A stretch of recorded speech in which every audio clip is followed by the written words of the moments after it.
It's another preseason again, and we are privileged to have our men on board, those to start the new season with, and the boss return.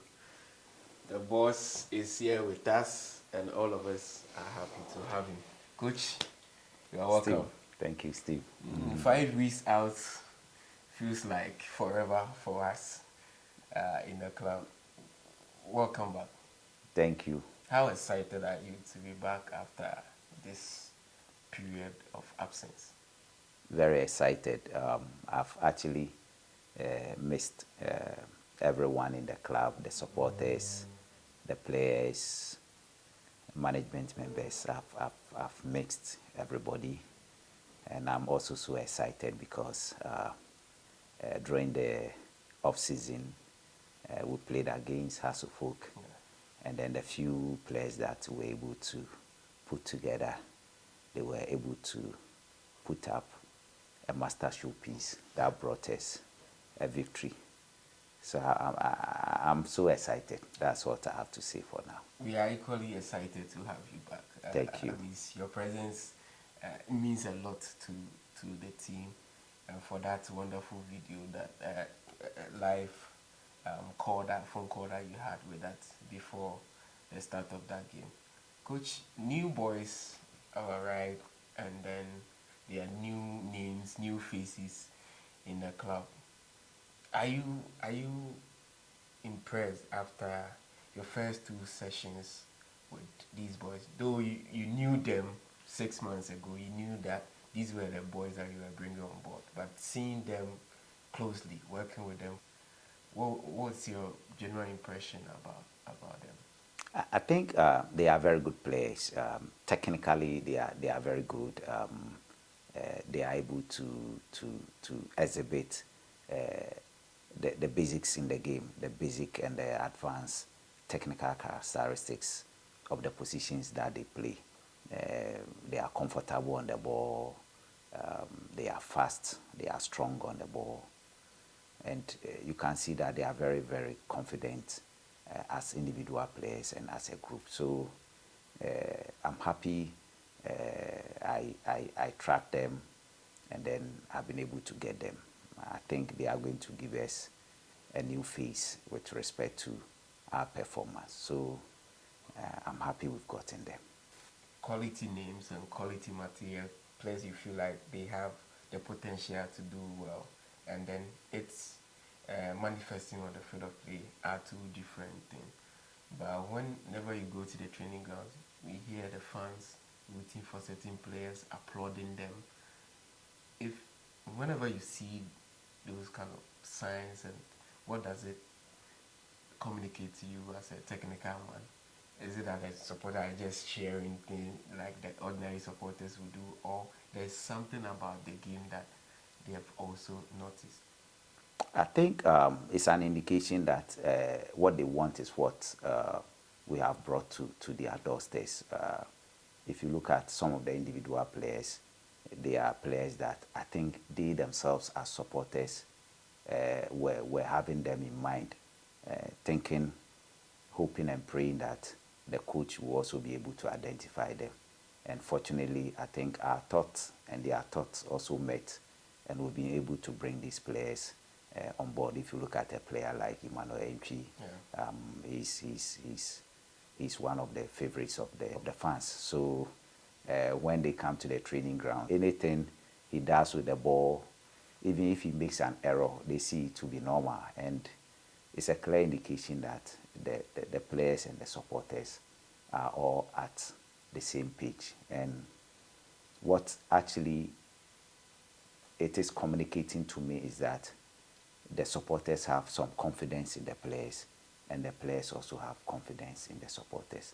If you look at the way they trooped to the training grounds yesterday and today, I don't think in recent times we've been seeing this. It's something that we've seen, I think, for some years back. Yeah, But a very long time yeah, ago. I think my first coming Yeah, to it was something similar. yeah, it was something similar. But for now, I think the numbers are so huge that I'm even amazed. So it's good. Okay. I've had an interaction with some of the fans, and all of them seem to be singing the same chorus in terms of the players that have come on board and how you guys managed to pull those deals off, especially players like Samba, Kamara, Entry, as you mentioned, and then Amwa. Ordinarily, no one will even think to that extent that a player from a club that has been relegated and a player who has won the player of the season on numerous occasions in Burkina, a skipper, and then that of Ablo. When did these negotiations start? How did you even pull off? Yeah, I think as a coach, when it comes to trying to scout, you engage a lot of people, and locally, I've been watching the league apart from our own matches. I've been watching other matches just to have a fair idea of most of these players, so that when it comes to scouting, I will be able to identify those I think that fit into the way I think and feel and believe that football should be played, which basically we call the football philosophy. So I've been following our league to watch some of these guys. In addition to, I've colleagues or I have scouts who are also monitoring the league, and then they also do this for me. They try to also try as much as possible to pencil players they think that fall within my way of thinking, my philosophy of play. So what actually happens is that at the end of the day, we try to come together to look at what I have, what they also have, and then we try to see if, for instance, we are able to identify, let's say, 4 players for a particular position. What we do is that we look at them in terms of merit. So if, let's say, is let's say a DM, a defensive midfielder, we look at whether he's technically good, he's comfortable on the ball, he can receive the ball under pressure, will be able to connect with a teammate, and then we'll be able to support the teammate. When we lose possession, his ability to recover, which we call recovery run, his ability to run back to position, and then his ability to also recover the balls. We look at these things. So let's say 4 players in this position. You look at it, and then you look at who comes on top, and then you begin to rate them and grade them. So you say that maybe Kofi is A, Kwame is B, Kwabena is C, and let's say Kweku is D. So you try to look for them. So if you go to A and you don't get A, you go to B, you go to C, and you go to D. And then for the foreign base too, it's the same thing. I have colleagues who are also outside. And then I learned from, not to cut you, I learned from your assistant that a player like Samba is one player you've been following for the last 3 years. Exactly. And then you wanted to bring. Exactly. So what was the magic? Because the last time I saw you in a long chat with the technical director, that's Coach Preseason. Yeah. We were discussing a whole lot. Yeah. How does your team, like, you come together and just make things happen? This is something that the supporters would like to know. It's all about cooperation, communication, and coordination. As I said earlier on, if it comes to the foreign-based players, like somebody like Samba, I have people who are also international scouts that I tell them that I need a player for this position. So they also monitor other leagues in Africa and then the players in these leagues. So depending on the technical characteristics and the physical characteristics that I put forward for them, they also try to look for a player who fits into those physical the profile. Exactly, the profile. They fit into the profile. For Samba, as you said, I've seen him for long, and I've been yearning to work with him. That's one thing that I like about him. Anytime you engage him, he tells you, "Coach, don't worry, I'll make you proud." He's always ready to work. He's very determined. He's very confident. So I spoke with my boss, which is Kwesi Appiah. I spoke at length about him. And then he being an experienced person and a more senior person, when I told him the profile of Samba. He easily bought into it. And then we decided that we have to sign him straight away without even looking at him, because he also trusts in my judgment. So fortunately he came, and then his first game he was able to make it, and he's continuing making it at training grounds. Yeah. Coach, we talk about that game, but being home and looking at your team short space of time to prepare for that game, first of all, were you confident that your team will pull this off, and the sort of football that they exhibited, was it just how you envisaged the game to be? Yes, I expected it to be that way, because, you know, as at that time we had pruned the team, and then we had only a few of them. And as a technical staff and as management, we were very confident that those we had left behind were going to live up to expectation. Yeah. Remember, those we left behind and those we brought on board, we had to engage in a dialogue so that we'll be able to make sure that those who come in can also fit in there. And then again, we have this youth team, the U17. So because the numbers were not there, so we decided to now bring in some of these U17 boys to also come and augment the team.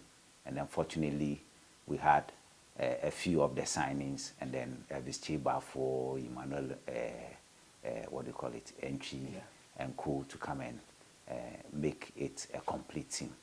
And then we decided that we'll make things simple for them with respect to their training content. So we look at some basics in the game, just pass, receive, move into space. The game is all about field occupation and then using spaces on the pitch. Basically, it's about taking decisions. So we decided to make it simple for them by letting them understand that just receive the ball, look at your teammate who has moved intelligently into space, pass the ball to him. If there's the need to give him support, and let's make it simple. And I think that was what they did throughout the period, and then they were able to exhibit it on the field. And one thing that I think we did that worked for us very well was the rate at which we kept giving them confidence. Yeah. We made them understand that it's possible, they can do it, and that they shouldn't be afraid of the errors that they will make. They should just express themselves. So that continued belief that we had in them, the continued showing of confidence and belief that we have in them, I think also made them confident, and they were able to express themselves. So basically, I think it was a collective effort from the technical staff, management, and the players. There was one thing I saw about them, and that was the desire to play. They were ready to play. Or they themselves knew the importance of that game. Exactly. Yeah. So that was enough motivation for them to go and excel. Coach, you mentioned the youth team. Session of our fans that came to watch them play, a lot of them were of the view that you will have a selection headache in the future, because the sort of competition that those boys will be giving the senior players, they feel it will be difficult for you. And if you look critically at these players, what they have, the quality, I'm amazed at their level, the sort of football that they play. Have you thought about these things and the youth team? Is it possible that in the season maybe you will introduce any of these boys based on what is required at a certain point in time? Yeah, I think what you've said is the truth. We took our time to do a lot of screening. What we actually did was we made the coaches to go out there to observe the leagues, to go to the league centers and observe the games. And out of that, we're able to pencil a whole lot of them to come and justify their inclusion. We basically use two criteria in selecting these boys. We use skill and then physical, quality. Like, can that young boy be able to receive and pass the ball and move intelligently into space? Fine. And then in terms of physical characteristics, we are looking at the physique, especially height.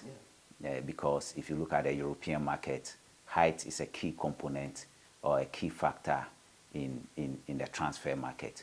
So what we did was to come with a baseline requirement for height. So we decided that every youth team player that we will recruit, the height should be 155, 155 centimeters. That should be the minimum height and entry requirement for the height.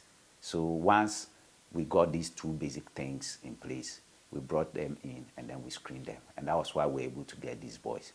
Now, if you look at the quality we have, what you said is actually the fact. These boys are so good, so intelligent with and without the ball that sometimes, like you said, especially Solomon and Benjamin. Exactly. These are excellent boys. They are very good on the ball, and without the ball, they are very good. So basically, the aim of this project is to make sure that we can transition some of these players into the first team. You know, per the FA regulations, I don't know, I stand to be corrected if it has not been changed. I think 10 under 17 players can have the opportunity to also play. Okay. So we'll register these boys in the system, and then as the league unfolds, we'll let some of them have a feel of it. So what we want to do is that we'll look at them, and some of the time we'll ask some of them to come and join the first team and then train. And then where it is possible, we give them the opportunity to play. So I think we have started very well, and I'm sure some of these boys, if we give them the opportunity, they will rub shoulders with some of the first team players like Solo and Co. They are just yes, they are just very good players that if we motivate them and then if we counsel them very well for them to stay focused and then for them to stay confident, I think they can play. For them, the only thing that I think we have to do is to make sure that anytime we give them the opportunity to play, we make sure that they will be able to cope with the pressure that comes from wearing the red shirt. Okay. There's been a bit of confusion on the streets of the internet. People are confused as to why a team starts preseason and the next day they are kicking ball and they are playing 11v11. How do you explain this to those who are confused? Internally, you know why it's like that. Okay. Right. I don't think we are doing the wrong thing. We have the conventional way of training, having a preseason, where in the pyramid of training, you start with the physical training component, which is running, jumping, all those things. You start with that one. From there, you come to the technical phase. Then you come to the tactical phase. And then you blend that of the theoretical and the psychological phase in all these things. So the traditional way of doing a preseason is first you start with the physical component of training. Then you come to the technical. Then you go to the tactical. And then you blend it with the theoretical and then the psychological, which is already established. Now, there is another way which we are using now. We call it the reverse osmosis method, where you start a preseason with ball work. So the first phase becomes the technical phase, the second phase becomes the tactical phase, and then the last phase becomes the physical training phase. So that is what we are doing now. So we are now in the first phase where we are doing a lot of ball work, technical training. Technical training, we start passing, a lot of passing drills, a lot of small-sided games, a lot of, 11v11, just to make sure that, exactly, just to make sure that technically they are comfortable with the ball. Then we'll go into our game model, which will be the second phase. Tactically, how we want to play.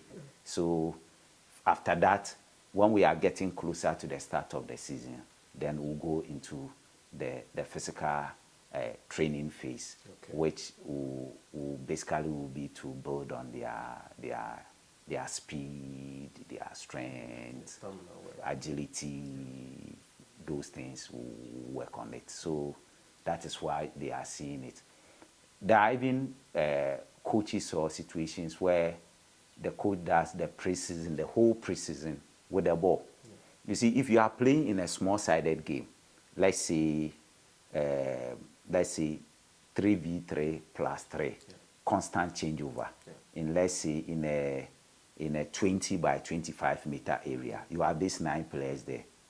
These players will have to be moving all the time. The intensity is high. There's no occasion within, let's say, if you are doing it, let's say 3 minutes times 3, which is after every 3 minutes, they break, they rest for, let's say, 1 minute and then come back. Within the 3 minutes that they are in this grade, the grade is the working area. Within the 3 minutes that they find themselves in, there's no single moment that a player will have the opportunity to stand. They are always moving. They are constantly moving. And as you move, it helps to build your endurance. So it is building your endurance, it is building your awareness, it is building your decision-making process. So even within these small-sided games, you can, as a coach, you can be able to build on the endurance level of these players. So we are on the right track. We are on the right track. We have a present for you. On your right side, on your table, is a sheet, and you have, if you can show it to the camera. Yeah, this is the fixtures. You have your boys there. Yeah, the fixtures. They look ready. Yeah, they are. This is Abed, and then we have Elvis Chi, Bafo Awuchi, and then Abdul Rahman. Yeah. The GFA announced the fixtures for the new campaign. We are a month away from the start of the new season, and this is your first round encounter of the fixture. Your first comment on it? I think it's good. We have to be ready to meet any of these teams at any time, anywhere. We should be able to play them and get the results. You are kicking off the new campaign at Tamale with Karela, a team that unfortunately they took 4 points from us last season. Yeah, sure. And I think there can't be any better way to make a statement that starting from there. And looking at the teams there, if we are not the coach of this team or like my ordinary fan, which of the games will you be yearning to be, no matter what the occasion is? You want to watch that game? Yeah, I think first will be Hasselfolk, because that has been the traditional rivalry between. That's week 13. Yeah, week 13. Yeah, and then you have Adriana, which is also a big game. Yeah. You have Mediama, which is also a big game, and then Brecum Chelsea is also a very big game. In fact, all of them are big games. So these are the games that ordinarily you stop whatever you are doing to enter the stadium to watch as a fan. Absolutely, because these teams that I have mentioned, if you go to Takwa and you are playing against Mediama, you know the atmosphere there. It looks so hostile. It looks so aggressive. Yeah. I mean, it's all about. Sometimes it even goes beyond the 3 points. So many things happen. It adds some excitement. A bit of spice. To the league, because every one of them exactly to pick the 3 points. Exactly. You are going to Doma, and you get to Brecum. From Brecum going to Doma. Everywhere. Yes, everywhere. The moment the bus gets to every town, it's like, hey, Yabeshamo. Yeah. So you can see the readiness. And as a coach, if you see some of these things and you think that you have prepared your team very well, it even makes you excited, because you know that you are going to play a match of your life. And then if you are playing Hasselfolk, you don't need to be told this. I mean, it's a match of a lifetime. So these are matches that I think, and even Karela, you know, Karela matches between Karela and Kotoko has not been easy at all since their time at Enyinase up to going to what do you call it, Tamale. And as you said last season, they took 4 points out of the 6. So coming season, I'm sure is going to be a very, very big game, especially being the first game. I'm sure we need to be very prepared and then make sure that we'll get there and then get the job done. Coach, we want to run up with you. You have a game on the 16th with Mediama. What sort of opportunity does that game present? Huge opportunity because we've now assembled a different team with almost all our key targets now in now. So I think it's good for us because we'll have about 2 weeks to train, and then whatever we have done, we'll have the opportunity to go and exhibit it at Mediama, and it will give us as a technical team and as management a fair idea of these players individually and what we have to do. Remember, after the game, we'll be left with only 3 weeks for the league to commence, and 3 weeks will be enough for us to correct individual errors, group errors, and then team errors. So to me, playing against Mediama in a new stadium and looking at the old rivalry between Kotoko and Mediama at Takwa, I think it is going to bring the best out of the players, the best out of the technical staff. So it's a good match, and it's a good game that we are going to play, and I'm sure that it is going to help both teams to be able to assess their signings and what they have to do moving forward.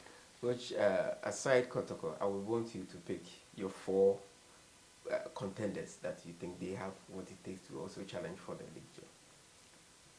It will be very difficult because almost all of them are good teams. I think almost all of them. So I don't want to downplay on any of them. So I think we'll leave it like that. Yes. Your message to your supporters.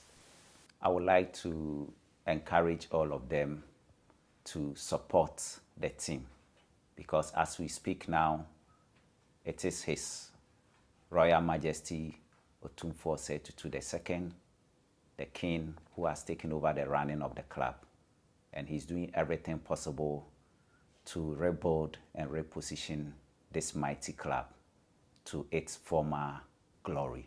So I would like to plead with all the supporters from near and far to bury all their differences and rally behind the King and the club, so that the purpose that the King has for this club will be realized, so that Kumasi Asante Kotoko can rub shoulders on the African continent. It is the dream of the King that one day, the Africa trophy, which has eluded Asante Man, will come back to this glorious kingdom. So I plead with all of you to bury your differences and come together and support this great and mighty club, so that this team will become greater and mightier than before. Thank you all.